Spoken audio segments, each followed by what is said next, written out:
And after signing the Islamabad Memorandum of Understanding, which was signed by your good self, President Donald Trump, and Pakistan as a mediator, it is a matter of great happiness that this war has come to an end.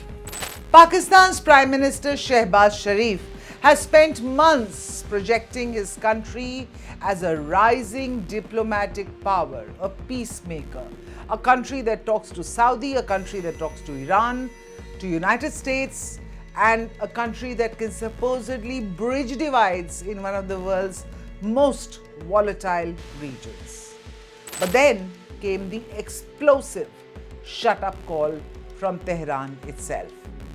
Iran's Fars news agency, directly affiliated with the Islamic Revolutionary Guard Corps, called out Pakistan's claims about playing a quote-unquote significant role in Iran-US negotiation. They called it completely mistaken, not exaggerated, not partially true, mistaken. And that raises a bigger question. Is Pakistan genuinely emerging as a diplomatic heavyweight in West Asia?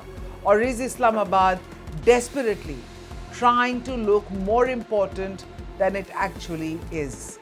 And if not Pakistan, who really is the real silent mediator in this deal?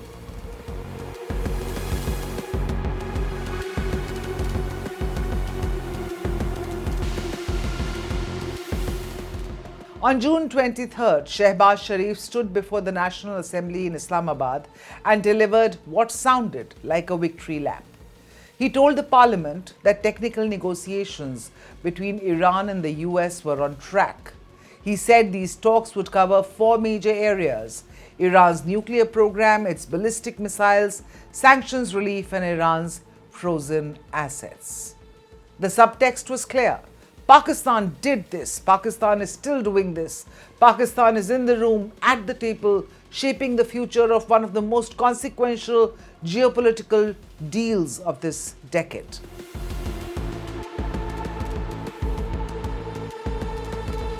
The problem is, Tehran did not get Pakistan's memo. Within hours of Sharif's address, the Fars news agency published a blunt rebuttal. In a now-deleted tweet, Fars said Sharif's claim that Iran's ballistic missile program was among the negotiation topic was completely incorrect and likely stemmed from what it called a lack of information. Fars went further. It said Pakistan does not play much of a role in mediating the negotiations. This is quote-unquote. It accused Sharif of exaggerating Islamabad's intermediary role. And to make sure that nobody missed the point, Fars named the country it considers the real effective negotiator or the mediator, Qatar.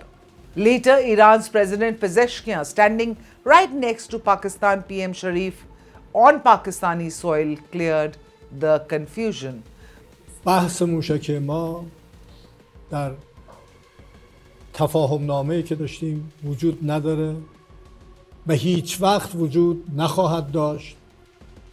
اگر ما موشکامون که برای دفاع از خودمون بود نبود، اسرائیل ایران رو و آمریکا ایران رو مثل غزه شخ می‌زدن و به پیر و جوان رحم نمی‌کردن. This is not a minor diplomatic friction.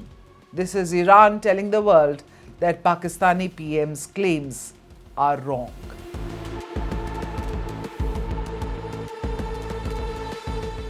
Now here's the truth.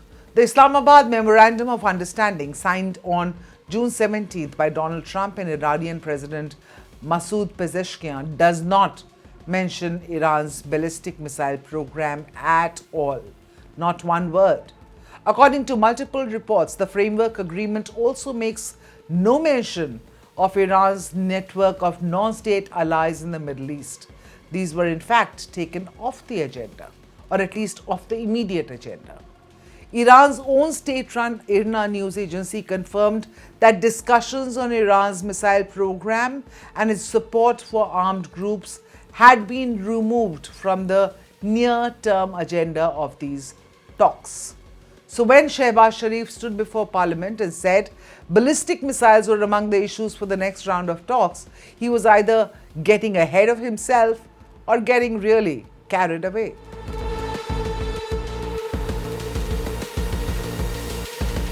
The record on Qatar is worth stating clearly here. On June 11th, days before the MOU was signed, it was Qatari mediators who held the crucial talks with Iranian officials in Tehran that narrowed the key gaps: frozen assets, the Strait of Hormuz, and nuclear program protocols. These were the final miles of a very long road. Pakistan was not in the room for that round. The Islamabad memorandum itself lists both Pakistan and Qatar as co-mediators, but Iran's security establishment has now drawn a distinction in public. In their telling, Qatar carries the weight, Pakistan carries the name. Pakistan did play a role, of course, that cannot be denied. The April talks in Islamabad, hosted on Pakistani soil with Sharif, Field Marshal Asim Munir and Foreign Minister Ishaq Dar, were the first direct high-level in-person engagement between the US and Iran since the 79 Islamic Revolution. But there is a difference between being a facilitator and being an architect. And Iran has just told Pakistan publicly which category it belongs to.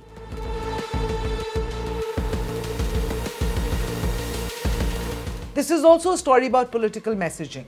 Pakistan's leadership has been under enormous pressure at home.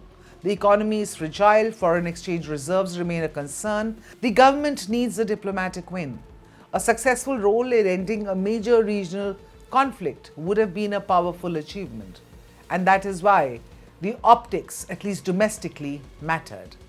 But diplomacy is unforgiving. The moment one side contradicts your claims, the entire narrative begins to unravel. And that is exactly what happened here. Iran did not merely disagree, it questioned Pakistan's understanding of the negotiations themselves. That is a far more damaging criticism. The fact is that Iran does not fully trust Pakistan. Islamabad likes to present itself as a friend of Tehran. And to be fair, there are areas of cooperation. But Tehran also sees another side of the equation: Pakistan's military relationship with Saudi Arabia, its long-standing defense cooperation with Gulf monarchies, and its growing strategic alignment with Sunni powers in the region. So when Pakistan claims to be a neutral intermediary, Shia Iran remains skeptical.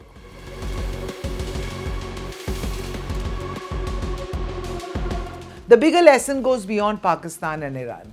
It is about credibility. Right now, Tehran is signaling that when it comes to negotiations with Washington, the key players are the United States, Iran, Qatar, and a handful of other stakeholders. Pakistan may have helped, but according to Iran, it is not the decisive actor it claims to be. And that leaves Islamabad with an uncomfortable question. If Iran itself does not recognize Pakistan's self-proclaimed sort of diplomatic importance, who exactly does? Because in geopolitics, the toughest snub is not delivered by an adversary, it is delivered by a partner, and that is precisely what Iran appears to have done. This is Times Axis, where global stories meet India's perspective. Click on the bell icon to subscribe because the next big global shift will have India at its center.